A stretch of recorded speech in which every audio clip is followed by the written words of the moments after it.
guessing that most people in the West have heard that we've had a number of missile strikes in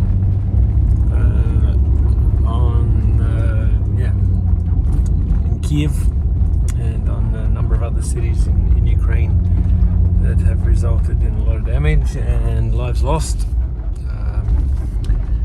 I haven't really been keeping my finger on the pulse as far as what's been damaged and how many people have been killed, but I did read that about 80 missiles were sent over, and about half of them were shot down. That means half of it made it through. We're at war.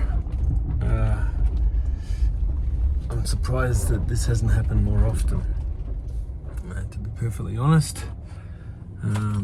And following Ukraine's actions a couple of days ago, when they blew up the bridge down in Crimea, it was certainly to be expected that something like this would happen. I guess, yeah, sure. I feel for all the people who've lost apartments and or all of their windows have been taken out.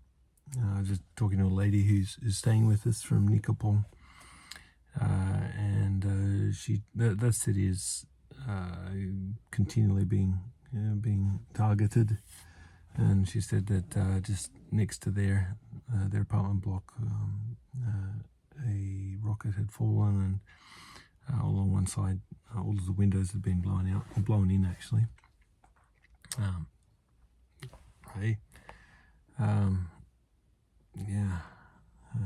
People who don't have a lot already are losing what little they have. That's war. Oh, yes, she is. Look at that smiling girl. She's a pretty one. Yeah.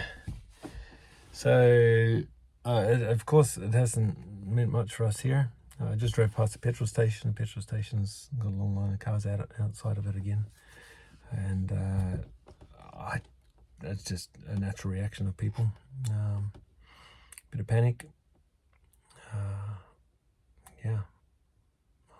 I think things will balance out again over the next few days.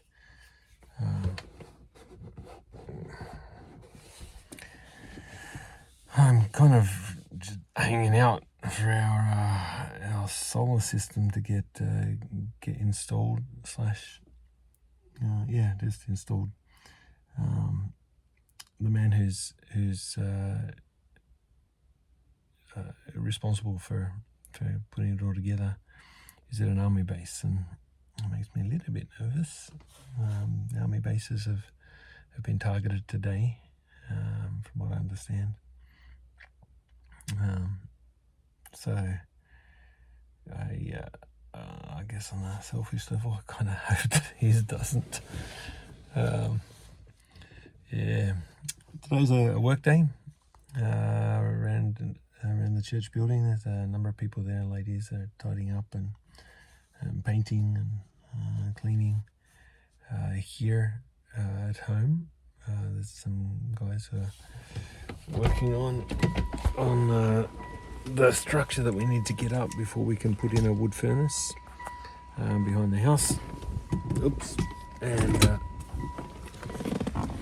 I just picked up some stuff from him. Actually, there's one guy who has a nickname, Begemot. It's hippopotamus. He's a big, strong guy. Strong Sergei. He actually told me yesterday that he's free to get baptized. He came through rehab. There we go. That's in there. So we'll look to do that over the next month. And this guy is getting married this Saturday. Hopefully the weather's like this, even a little bit stiller, a little bit more still. That'd be great. Yeah. We're not going out to the villages this week. We get a bit busy preparing for the wedding and doing some other tasks around preparing for the refugees. Still no word on when they're coming, when our first instalment is going to get here. We're preparing for it. And that'll be good when it happens. Yeah. Anyway, thanks for tuning in. Less than 6 minutes. I reckon I've done pretty good.